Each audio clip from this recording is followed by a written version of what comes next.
That's right, y'all.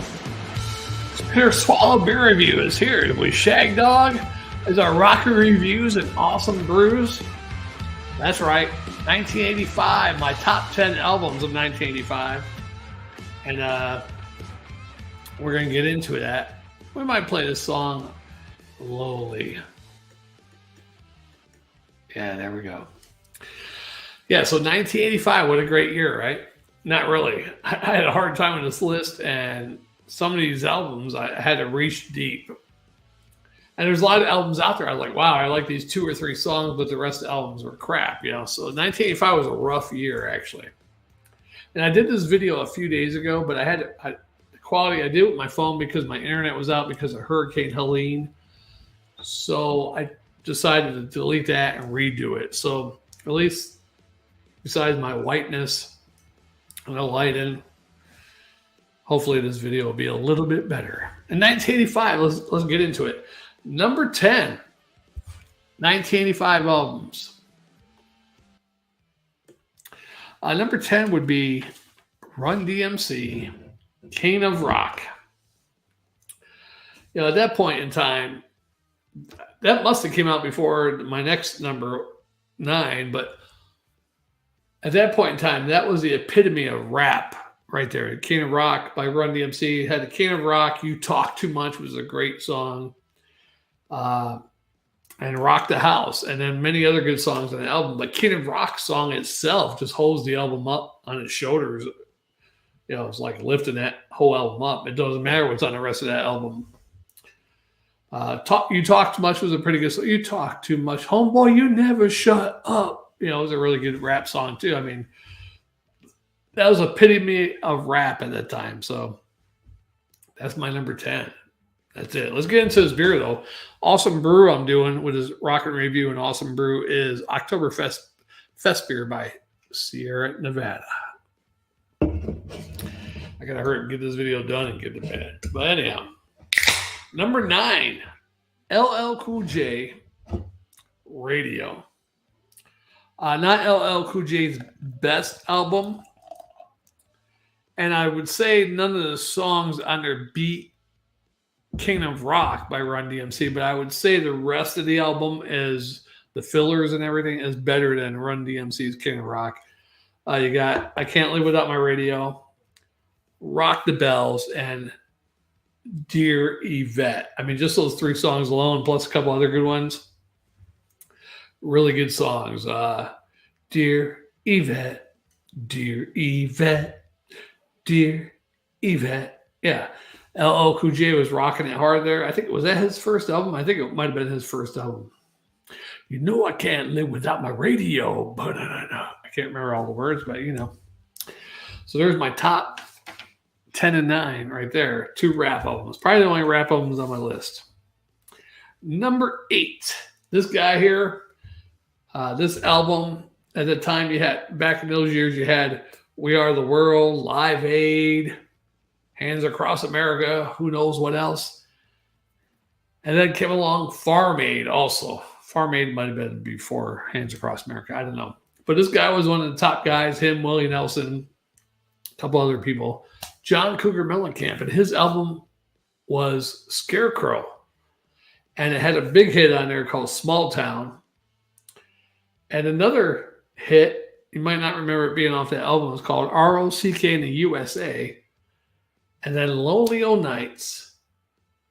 And the theme song to the album, Scarecrow, was the album, but the song was called Rain on a Scarecrow. Really good song. Rain on a Scarecrow, Blood on a Plow. Pretty damn good album, I thought. That's my number 8 for 1985. Number 7.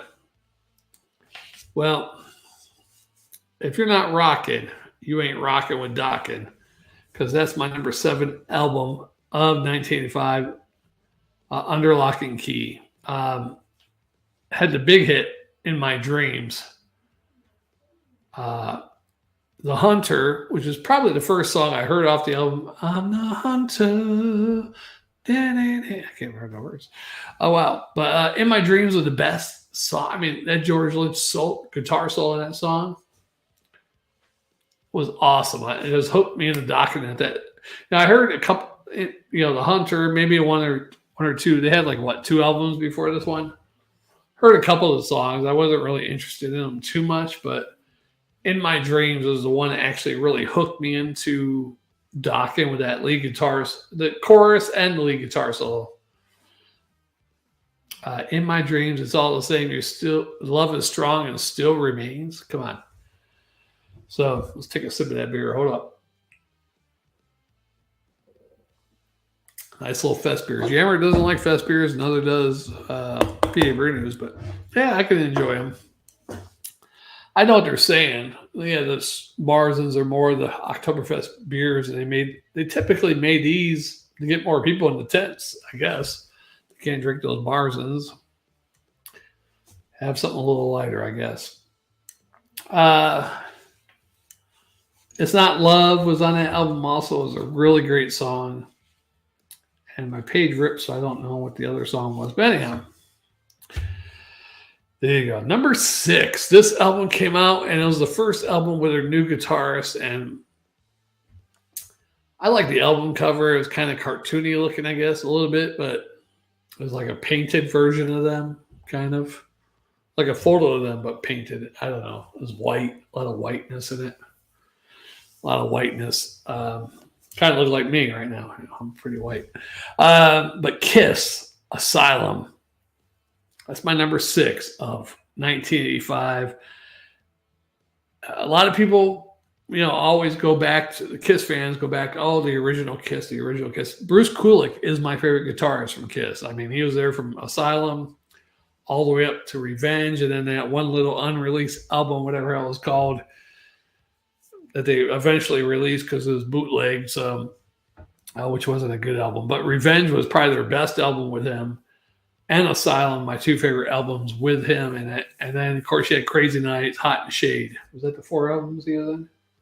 Crazy Nights, Hot and Shade, and Revenge. Yeah, I think that's it. And then that final one. So 5 albums with Bruce Kulick. But he's my favorite guitarist, man. You listen to Bruce Kulick's lead guitar solos, man, Ace Frehley or Vinnie Vincent couldn't pull those solos off for those songs, I bet. And Bruce could still play their songs. So Bruce Kulick. Don't even tell me about the other guy, Tommy Thayer, because I guess they didn't play too many later Kiss songs. Besides, they might have played Tears Are Falling, maybe,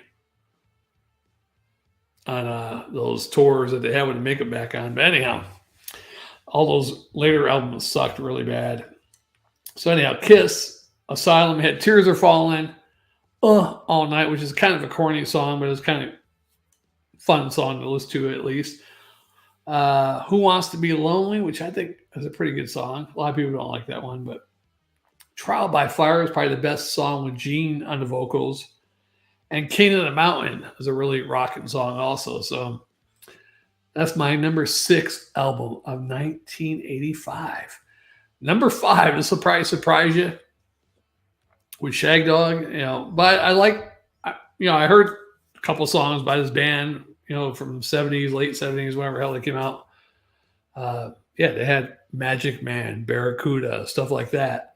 Well, this album was Heart, and it was called Heart, and I liked it. They're poppy 80s kind of hair band type rock on that album, and they had their hair going big, and they had the colorful outfits and all that. And Heart, Never, What About Love, These Dreams, Nothing at All, and many more songs. One of their biggest selling albums. And of course, I think it's Nancy or Ann. I don't know which one has the dark hair, but they talk about the album now like, we were forced to do that, whatever. I think it was a good album. So whoever hell forced you to do it had the right thing in mind, because that was a good thing at that time. So that was a good album, if you ask me. So there we go. Number 5, Heart. Make sure I can get no comments there, because I haven't been paying attention and my mouse is not working. So that's always great. So we have to go to the keyboard. No comments. Thank you. All right. So that was Heart, number 5. Number 4. A lot of people like this band's first two albums as their best, but I like this album. This is probably my favorite album by these guys. It's not as hard as some of the first two albums.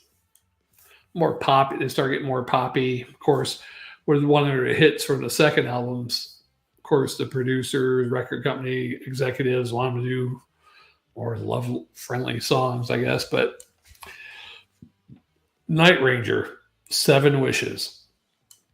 4 in the Morning, Goodbye, which I forget which member of the band, but the song was written about his brother committing suicide, like Goodbye, yeah. Heartwarming song, I guess. 7 Wishes, Sentimental Street, pretty good hit. Night Machine, all the filler songs I kind of like. Night Machine, I Will Follow You, This Boy Needs to Rock, and Interstate Love Affair. Pretty good songs. I'd recommend checking out the whole album. I mean, it sounds kind of poppy and corny, but I kind of like it because it's rocking and poppy, at the same time. Yeah. Night Machine is probably the hardest song on there if you're more into heavier stuff, but it's still kind of poppy. Hold on now. Hold on. Un momento. My name's Shag Dog. Get it right, woman. What? Are you off? No, I'm still on. You know you gotta work with it. Yeah, I'm okay. You're not. You want your meatball stuff and have to keep it up or you want to have it? Well, I'm gonna fix that. Yeah.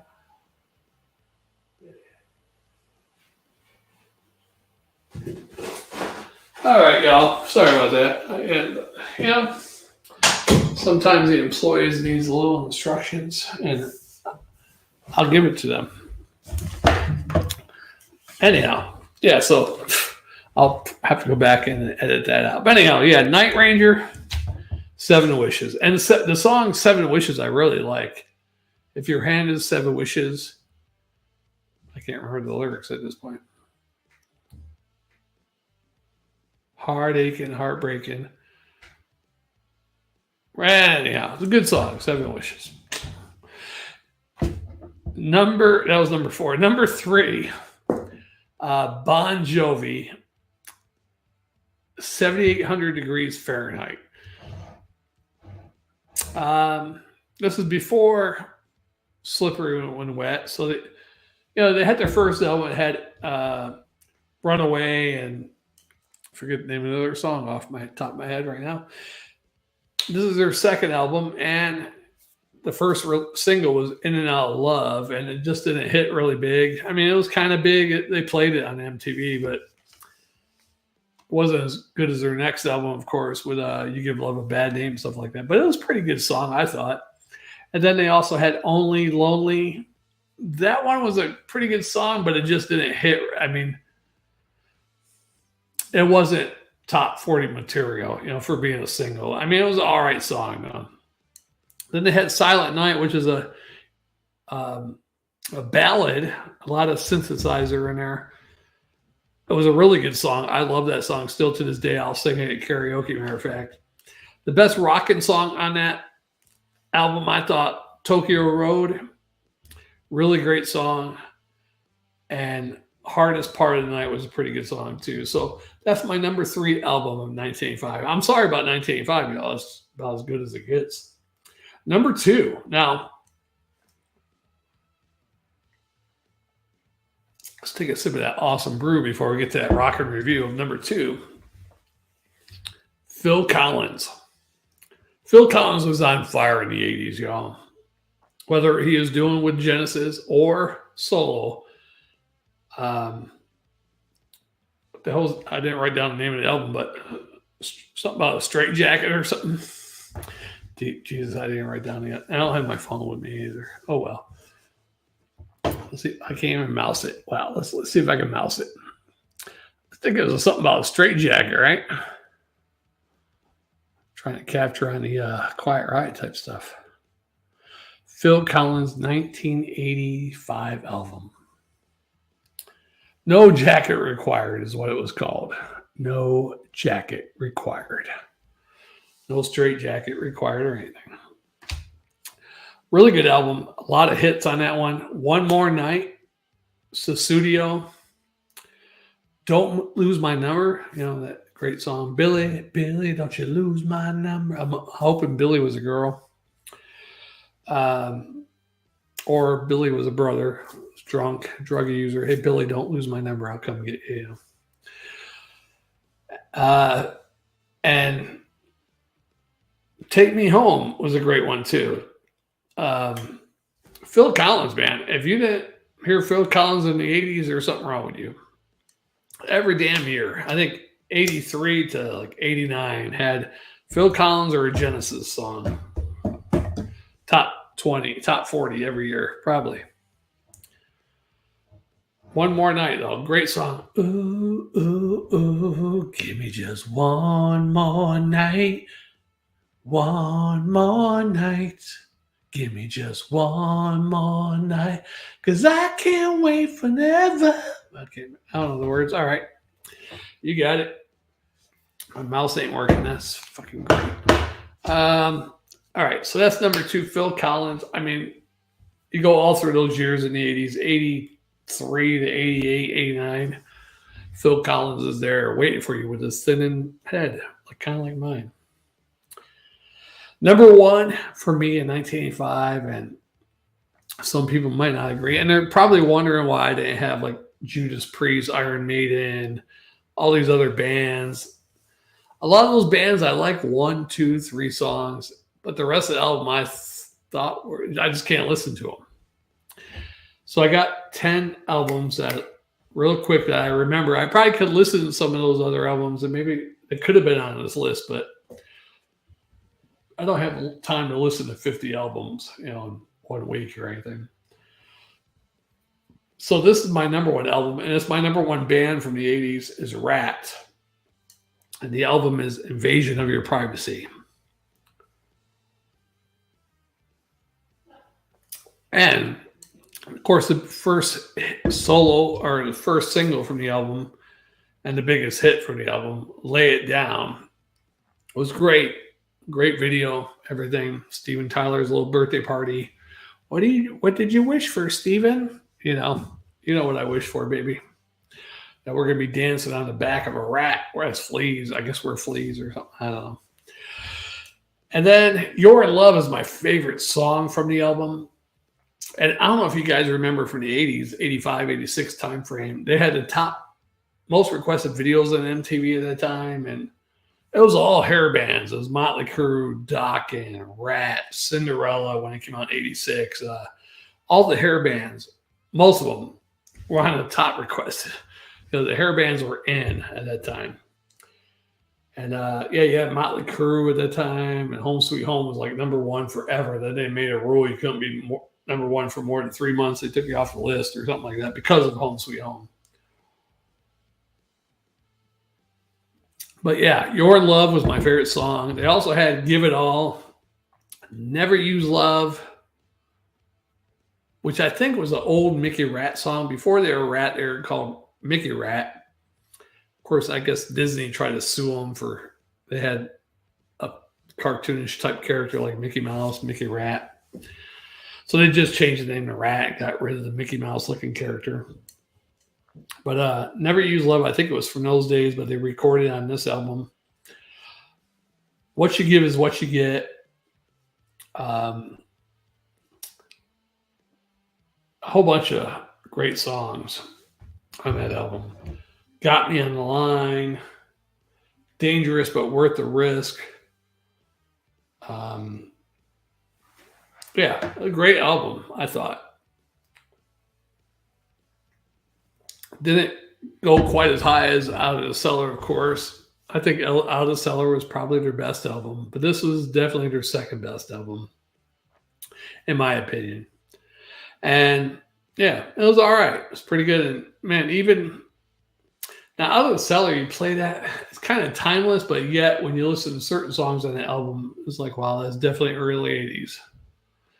And this particular album, you could tell is kind of like early 80s, like almost like fantasy hair glam rock. It's kind of weird listening to that one. as far as time progression goes. But I still love the album. I can still listen to it. Listen to the full album. Invasion of Your Privacy, number one for me for 1985. Let me know what your top albums are for 1985. If somebody's watching, you got nothing but rap albums or R&B. I probably should look at more R&B type albums, but matter of fact, 1984 I had a list, and Cool and the Gang almost made the top 10. Cool and the Gang, I had a couple other ones. They're almost there, but I just couldn't quite put them there. But Cool and the Gang had a really great album in 1984. Yeah. Almost made the list. I am Shag Dog, Spitter Swallow Beer Review. Let's get this one over with. I told Jammer to make me one of those AI videos for Rocket Reviews and Awesome Brews, a little intro for that, but he hasn't done it yet. He's slacking. But look at that. Wow, let's check out some of these albums in the background there. Night Ranger's on there, and that was on my list. White Line, that particular album didn't make it. Might have been in the top 30. Rat, Asylum, Dokken is in there. Bon Jovi. AC/DC, Fly on the Wall didn't make it. I can't even tell what that one in the lower corner is. Looks like it might be Iron Maiden down there next to Theater of Pain. Theater of Pain had 2, maybe 3 good songs on it. Not going to make it. Not sure what that one is. Not sure what that one is. Loudness ain't going to make it. Can't tell what's in the right-hand top corner there behind our logo, but didn't make it probably. You got to have some muscle to make it in my list.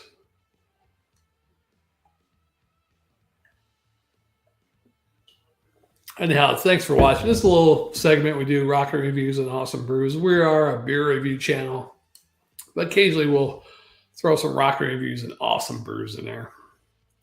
And mostly we're doing the top 10 albums of each year. I might throw in an occasional album review. I still got to do one album review for some band I never heard of. The person asked me like 2 months ago. But anyhow, we'll get there someday. Let's chug this beer down and get it over with.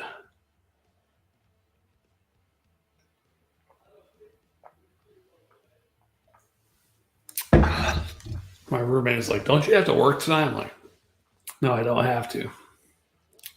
And really, I don't have to. That's why I wish Jammer joined today. I'd probably just call in tonight. Anyhow, I'm due for a call in.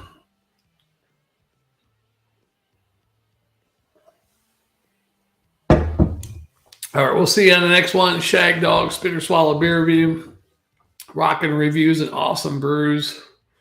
Check us out, our beer reviews and our new Rockin' Reviews and Awesome Brews. It's going to be not a channel, but we'll have a playlist for those videos. We probably should do a different YouTube channel for that, but who cares, right? Right. We'll see you on the next one.